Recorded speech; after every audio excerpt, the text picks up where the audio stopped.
Hello guys, welcome back to another video. അപ്പം ഇതിന് മുന്നേ തന്നെ ഞാൻ മാത്സിൻ്റെ ഒരു റിവ്യൂ ഇട്ടിട്ടുണ്ടായിരുന്നു, പ്രാക്ടിക്കൽ എക്സാമിൻ്റെ. ഇത് ബോട്ടണി എക്സാമിൻ്റെ റിവ്യൂ ആണ്. ആദ്യം ഞാൻ വിചാരിച്ചിട്ടുണ്ടായിരുന്നു രണ്ടുകൂടെ ഒരുമിച്ചിടാനായിരുന്നു, പക്ഷെ കുറച്ച് ഡ്യൂറേഷൻ കൂടുന്നതുകൊണ്ടാണ് രണ്ടായിട്ട് അപ്ലോഡ് ചെയ്യുന്നത്. അപ്പം ഇന്ന് ഞങ്ങൾക്ക് ഉണ്ടായിരുന്നത് ബോട്ടണിയുടെ ആയിരുന്നു, പ്രാക്ടിക്കൽ എക്സാം ആയിരുന്നു. ക്വസ്റ്റ്യൻസ് ഒക്കെ നല്ല സിമ്പിളായിരുന്നു കേട്ടോ. ക്വസ്റ്റ്യൻസ് നല്ല സിമ്പിൾ തന്നെ ആയിരുന്നു. അല്ലാണ്ട് നമുക്ക് പാടുള്ളതൊന്നും ചോദിച്ചിട്ടുണ്ടായിരുന്നില്ല. നല്ലതായിട്ട് സിമ്പിളായിട്ട് എഴുതാൻ പറ്റുന്നത് തന്നെയായിരുന്നു ചോദിച്ചിട്ടുണ്ടായിരുന്നത്. പിന്നെ വൈവ ക്വസ്റ്റ്യൻസ് ആയാലും വൈവ ഞങ്ങളെ കുറച്ച് കുഴപ്പിക്കുന്ന രീതിയിലുള്ള ക്വസ്റ്റ്യൻസ് ആയിരുന്നു. കുറച്ച് ടഫായിട്ടുള്ള ക്വസ്റ്റ്യൻസ് ഒക്കെ ടീച്ചർ ചോദിക്കുന്നുണ്ടായിരുന്നു. അപ്പം ബാക്കിയുള്ള സബ്ജക്ട്സ് വെച്ച് നോക്കുമ്പം ബാക്കിയുള്ള ടീച്ചേഴ്സ് കുറച്ച് നമുക്ക് കുറച്ച് പാവായിട്ട് നിന്ന പോലെ തോന്നി. ടീച്ചർ ഈ ബോട്ടണിയുടെ ടീച്ചർ കുറച്ചുകൂടെ ഹാർഷായിട്ടുള്ള ഒരു ബിഹേവിയറാണെന്ന് തോന്നി. കാരണം കുറച്ചുകൂടെ പാടായിട്ടുള്ള ക്വസ്റ്റ്യൻസ് ആയിരുന്നു വൈവയ്ക്കൊക്കെ ചോദിച്ചിട്ടുണ്ടായിരുന്നത്. ഓവറോൾ നോക്കുമ്പോൾ നല്ല സിമ്പിളായിരുന്നു, നല്ല സിമ്പിളായിട്ടുള്ള ഒരു എക്സാം ആയിരുന്നു. അപ്പോൾ ഞങ്ങൾക്ക് ആദ്യം തന്നെ കിട്ടിയിട്ടുണ്ടായിരുന്നത്, നമുക്ക് ടി എസ് എടുക്കാനാണല്ലോ. ടി എസ് എടുക്കാൻ ആദ്യം തന്നെ എനിക്ക് കിട്ടിയിട്ടുണ്ടായിരുന്നത് മോണോക്കോട്ട് റൂട്ടായിരുന്നു. റൂട്ടിൻ്റെ സെക്ഷൻ എടുത്തു. ഞാൻ മുമ്പത്തെയും ഒരു മോഡൽ പ്രാക്ടിക്കലിൻ്റെ ഇതിലും പറഞ്ഞിട്ടുണ്ടായിരുന്നു എനിക്ക് സെക്ഷൻ എടുക്കാൻ കുറച്ച് പാടുള്ള കാര്യമല്ലേ. അപ്പോൾ സെക്ഷൻ എടുക്കാൻ എനിക്ക് കുറച്ച് പാടായിരുന്നു. പക്ഷെ ഞാൻ പേടിച്ചായിരുന്നു സെക്ഷൻ എടുത്തത്. അതുകൊണ്ട് തന്നെ എനിക്ക് തോന്നുന്നു അവിടെ ഏറ്റവും ലാസ്റ്റ് സെക്ഷൻ എടുത്ത് കഴിഞ്ഞ് ഞാനായിരിക്കും ഗൈസ്. കാരണം ഞാനത് കുറേ നേരം ഇങ്ങനെ സെക്ഷൻ എടുത്തിരുന്ന് അതിൽ ഏറ്റവും നല്ലത് നോക്കിയിട്ടായിരുന്നു ഞാൻ എടുത്തിട്ടുണ്ടായിരുന്നത്. പക്ഷെ എടുത്തത് പക്ക കറക്റ്റായിട്ടുള്ള ഒരു സെക്ഷനായിരുന്നു. അത് നല്ലപോലെ കാണാനൊക്കെ പറ്റുന്നുണ്ടായിരുന്നു. കുറേ നേരം എടുത്തിട്ടായിരുന്നു കേട്ടോ നല്ലതുപോലെ കിട്ടിയിട്ടുണ്ടായിരുന്നത്. മോണോക്കോട്ട് റൂട്ടിന് എന്നിട്ട് നമ്മൾ ആ ഒരു ഡയഗ്രാം ആയിട്ട് ഐഡൻറ്റിഫിക്കേഷനോടെ ആൻസർ ഷീറ്റിൽ എഴുതുന്നുണ്ടായിരുന്നു. ഡയഗ്രത്തിൽ എനിക്ക് കുറച്ച് പേടിയുണ്ടായിരുന്നു ഗൈസ്, ആ റൂട്ട് ഹെയർസ് ഒക്കെ കറക്റ്റ് ആണോ. കാരണം നമ്മൾ ടീച്ചർ അല്ലല്ലോ, വേറെ ടീച്ചേഴ്സ് അല്ലേ വരുന്നത്. അപ്പം അവരിങ്ങനെ നോക്കുന്നതിനൊക്കെ നമുക്ക് നല്ല പേടിയുണ്ടായിരുന്നു. പക്ഷെ കറക്റ്റായിട്ടായിരുന്നു വരച്ചിട്ടുണ്ടായിരുന്നത്. നമുക്ക് നമുക്ക് എഴുതാനുണ്ടായിരുന്നത്, ഞങ്ങളോട് പറഞ്ഞു ഹൈഡ്രല എക്സ്പെരിമെൻറ്റിൻ്റെയൊക്കെ ഡയഗ്രാം വരയ്ക്കാനും എയിമായിരുന്നു ഞങ്ങൾ എഴുതിയിട്ടുണ്ടായിരുന്നത്. ഹൈഡ്രല എക്സ്പെരിമെൻ്റ് ആയിരുന്നു, അതിൽ നിന്നായിരുന്നു. സോ എനിക്ക് വൈവയും ചോദിച്ചിട്ടുണ്ടായിരുന്നത്. ബോട്ടണി എനിക്ക് കുറച്ച് പേടി ഉണ്ടായിരുന്നതാ. കാരണം നേരത്തെ ഇറങ്ങിയ കുട്ടികളും പറഞ്ഞിട്ടുണ്ടായിരുന്നു ടീച്ചർ കുറച്ച് ടഫായിട്ടായിരുന്നു വൈവയൊക്കെ ചോദിക്കുന്നുണ്ടായിരുന്നത് എന്നൊക്കെ പറഞ്ഞിട്ടുണ്ടായിരുന്നു.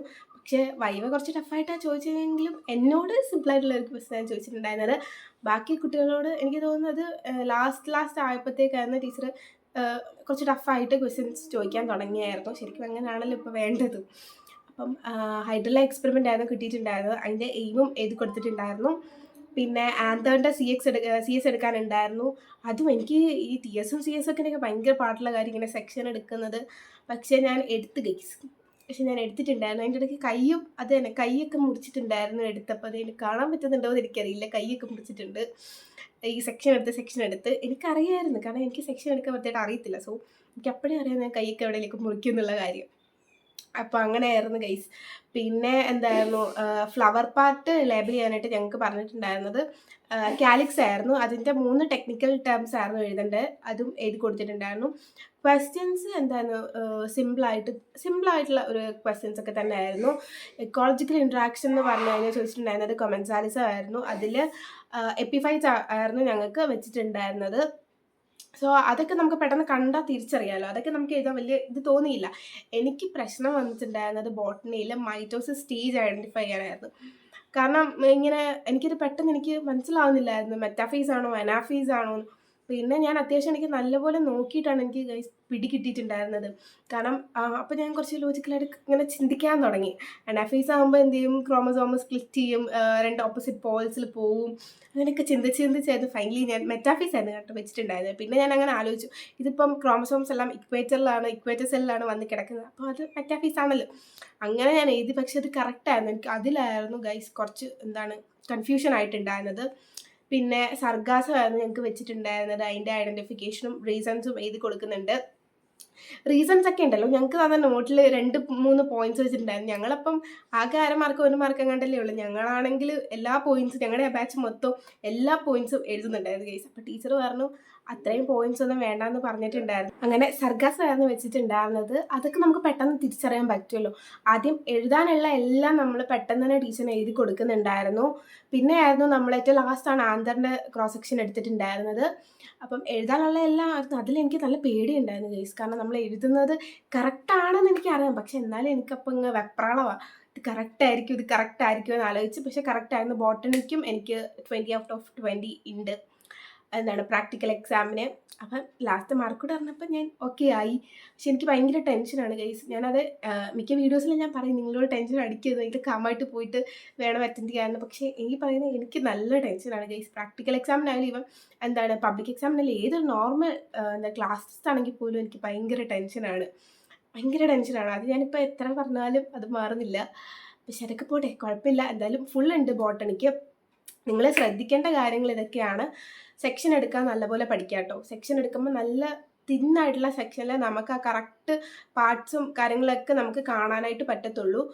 സോ എന്താണ് സെക്ഷൻ എടുക്കാൻ അറിയത്തില്ലെന്നുണ്ടെങ്കിൽ നല്ലപോലെ പ്രാക്ടീസ് ചെയ്യുക. സെക്ഷൻ എടുക്കുമ്പോൾ തിന്നായിട്ടുള്ള ഒരു സെക്ഷൻ തന്നെ എടുക്കാൻ നോക്കുക. പിന്നെ എന്താണ് ഇക്കോളജിക്കൽ ഇൻട്രാക്ഷൻസ് ഒക്കെ ശ്രദ്ധിക്കുക. ഇപ്പം എപ്പിഫൈറ്റ് ആയാലും ലൊറാന്തസ് അതുപോലത്തെ കാര്യങ്ങൾ ലൈക്കനായാലും നമുക്ക് പെട്ടെന്ന് കണ്ടാൽ തിരിച്ചറിയാൻ പറ്റുന്നതാണ്. സോ അത് നമുക്ക് കുഴപ്പമില്ല. അതൊക്കെ ശ്രദ്ധിച്ച് നല്ലപോലെ നിങ്ങൾക്ക് ഒന്ന് നോക്കിയിട്ട് മനസ്സിലായില്ലെങ്കിൽ വീണ്ടും ടീച്ചറിനോട് ചോദിച്ചിട്ട് ഒന്നുകൂടെ പോയി നോക്കുക. എന്നിട്ട് കൺഫേം ചെയ്തിട്ട് മാത്രമേ എഴുതാവുള്ളൂ കേട്ടോ. നമ്മൾ ചില ചെറിയ കാര്യങ്ങളിലാണ് നമ്മുടെ പോയിന്റ്സ് പോകുന്നത്. സോ അതൊക്കെ നിങ്ങൾ ശ്രദ്ധിക്കുക. പിന്നെ ഈ മൈറ്റോസിസ് സ്റ്റേജ് നിങ്ങൾ ഐഡൻറ്റിഫൈ ചെയ്യുമ്പോൾ നല്ലപോലെ നോക്കിയതിന് ശേഷം മാത്രമേ എഴുതാവുള്ളൂ. ജസ്റ്റ് ജസ്റ്റ് നമ്മളിങ്ങനെ കറക്കി കുത്തി എഴുതാൻ പാടില്ല. കറക്റ്റായിട്ടൊന്ന് ആലോചിച്ച് ഒക്കെ നല്ലപോലെ നോക്കി മനസ്സിലാക്കിയതിന് ശേഷം മാത്രം എഴുതുക. തെറ്റിപ്പോയാൽ നമ്മുടെ മാർക്കാണ് പോകുന്നത്. അത് ആലോചിക്കുക. നല്ലപോലെ നോക്കിയിട്ട് ശേഷം മാത്രം ഉറപ്പിക്കുക. നിങ്ങൾ ഇതാണ് എന്ന് ഉറപ്പിച്ചതിന് ശേഷം മാത്രമേ എഴുതാവുള്ളൂ കേട്ടോ. റീസൺസ് ഒക്കെ പിന്നെ ആരും അത് ചെയ്തേണ്ട ആവശ്യമില്ല. 1-2 പോയിന്റ്സ് കൊടുത്താൽ മതി.